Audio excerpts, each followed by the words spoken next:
130 pesos kada litro. Ganyan daw kalaki ang posibleng maging presyo ng diesel sa susunod na linggo. Kaya nga malawakang tigil pasada ang sagot dyan ng grupong Piston. At ang matindi pa, posibleng mag-transport strike na rin ang iba pang grupo. Live mula sa Mendiola, sa Maynila, nasa frontline ng balitang yan si Rainiel Pawid. Rainiel, sasali na rin ba sa tigil pasada ang grupong Manibela at Laban TNVS?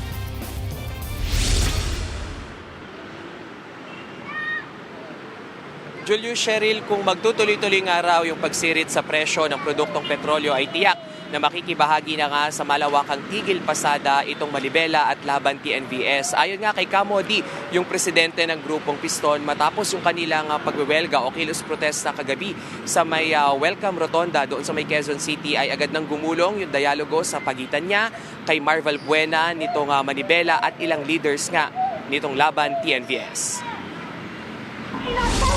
Tirikman ng araw, tuloy ang protesta ng mga tsoper at transport groups mula Welcome Rotonda sa Quezon City, Pamenjola sa Maynila. Nakakakulo na raw ng dugo ang walang prenong pagtaas ng presyo ng produktong petrolyo.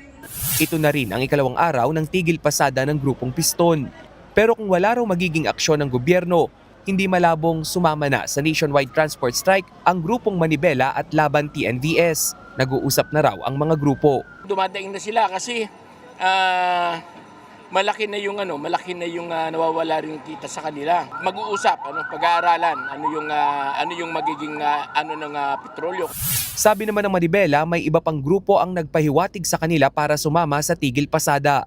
Baka hindi natin alam kung bukas, kasi marami kahit mga nasa kooperatiba at mga ibang samahan po ay nagsabi na sa atin na kung kami ay ang Manibela ay magkakasan ng isang transport strike ay sasabay daw po sila at sasama. Ayon sa ilang industry sources, posibleng nasa 13 hanggang 14 pesos and 50 centavos ang iaakyat ng presyo sa kada litro ng diesel sa susunod na linggo. Halos 8 pesos naman sa gasolina. Kung matutuloy, papalo na sa lampas 130 pesos ang per liter ng diesel. Ang mga apektadong tsoper wala na raw kita, unti-unti pang nababaon sa utang. Umaasa kami sa Bombay, mangungutang ng 5-6. Marami rin sa mga bumabiyaheng tsoper hindi na makuhang kumain ng 3 beses sa higit 15 oras na pamamasada. Banana Q, yun na lang, at saka tubig. Kung manghihina kami, kawawa yung pamilya namin. Pero yung gobyerno, ewan ko kung anong iniisip niya. Walang iniisip yung gobyerno na maganda para sa mamamayan niya.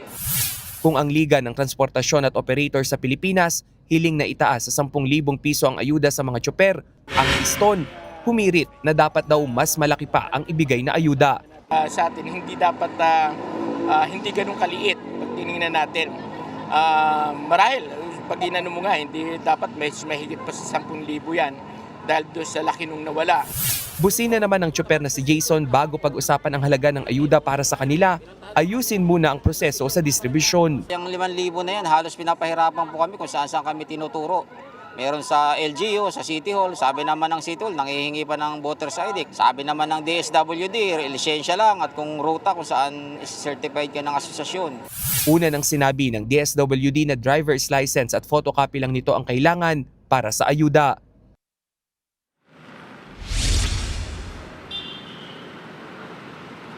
Julius, Cheryl, matapos nga yung alas 4 na kilos protesta dito sa may Mendiola ay agad namang tumungo sa isa na naman daw dialogo itong grupo ng Piston. Pero kanina, balikan natin yung kanilang naging kilos protesta dito. Sinabi nila na mas kumpiyansa na sila at mas malakas na isigaw nila dahil nga unti-unti raw ay nakikita nga nila yung bunga ng kanilang pagtigil nga sa pasada dahil yung ilang mga transport group na kabaro nga nila ay nahihikayat na rin dahil ito daw, laban na ito ay hindi lamang kanilang laban kundi nilalaban din nila yung karapatan din ng mga commuter dahil nga kahit daw magtaas man o hindi yung pamasahe ay yung maapektuhan pa rin dito ay yung mga commuter dahil habang nga raw na problema itong mga tsoper ay talagang hindi aayos yung transport system dito nga sa bansa. Kaya ulit-ulit yung kanilang sigaw na bawasan sana o matapyasan yung excise tax o yung EVAT dito nga sa produkto ng petrolyo at yung pagbawal na nga o alisin na yung oil deregulation law. Julio, Cheryl. Rainiel, sabi mo sa report mo, hanggat may taas presyo sa petrolyo, may tigil pasadang mangyayari. So in a way, mukhang tutuloy-tuloy ito hanggang next week?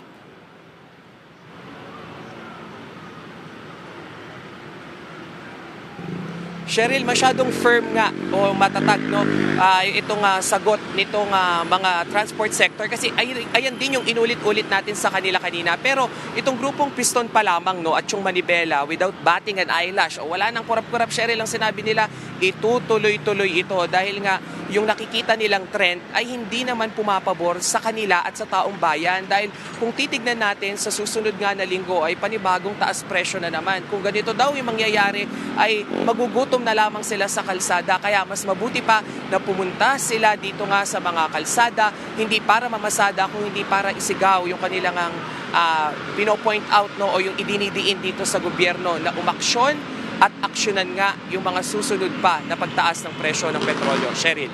Rainiel, ang unang hirit nila, 5 pisong dagdag taas pasahe. Pero kung papalo na sa 130 pesos yung kada litro ng diesel, may bago ba silang hinihirit na taas pasahe?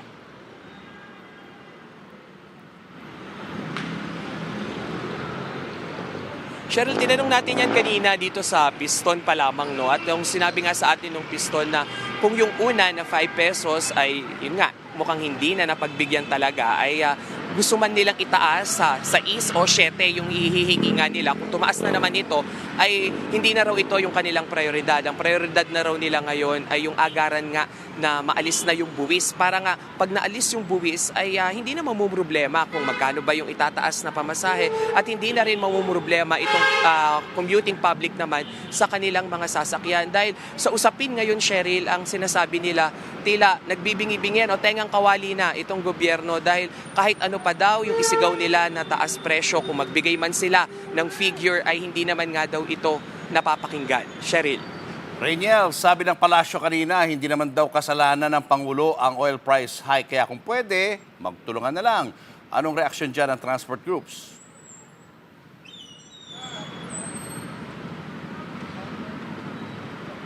Julius, tama, no? Ayan din yung una nating tinanong dito sa transport sector. Ang sinabi nga nila, no, na bakit lagi na lang magtulungan? Kung ang pagtutulungan daw ay one way lamang o yung isa lang talaga yung kikilos at isa lang din yung madedehado, ay hindi daw tulungan yung tawag nga riyan. Pero ang pinopoint out din nila sa atin, ano bang tulungan pa raw yung gusto? Dahil nga yung hinihiling nga nila na dagdag pasahe ay hindi sila natulungan. Pero dito nga sa hinihiling naman nila, natapyasan na yung buwis, ay hindi pa rin sila natulungan. So ngayon, ang gusto daw ng gobyerno ay magtuloy-tuloy sila sa pamamasada para hindi nga pumalya o hindi malumpo itong commuting public. Pero paano naman daw sila? Ano nga ba yung sistema o scheme ng tulungan yung hinihiling nila? At isa pa, Julius, sa pinoint out nga nitong mga grupo ng mga tsuper, isa rin kasi doon sa sinabi nga nitong si Palace Press Officer Claire Castro ay yung unity, no, yung pagkakaisa. Sabi ng transport sector, unity na naman. So, unity na naman ba yung isasagot daw at ihihilingin nga nito? So, kung unity raw yung gusto ay makipag-unite naman yung gobyerno dito nga sa taong bayan at tignan yung totoong sistema, dahil yung totoong sistema at yung totoong problema raw ay nandoon nga sa oil deregulation law. So sana nga ayan na raw yung tutukan at sana wag na raw tayong wag na nga raw nating sugarcoat, no, o pagandahin pa yung mga sinasabi natin dahil sa panahon ngayon talaga daw hindi pantay yung playing field, no, dahil yung mga mayayaman kaya naman nila na kahit umabot pa ng 200 o 300 per liter yan, dahil nga raw kung ang usapin naman ay maleta ng pera ay hindi raw sila mauubusan nga sa pagpapagasolina. Pero paano tayo na publiko, no, na kumakayod daw o na daily basis ay talaga namang gutom yung aabutin? Julius. Maraming salamat, Rainiel Pawid. Mga kapatid, Julius Babaw po. Para sa komprehensibo at makabuluhang balitaan at talakayan, mag-follow at mag-subscribe na sa social media pages ng News 5.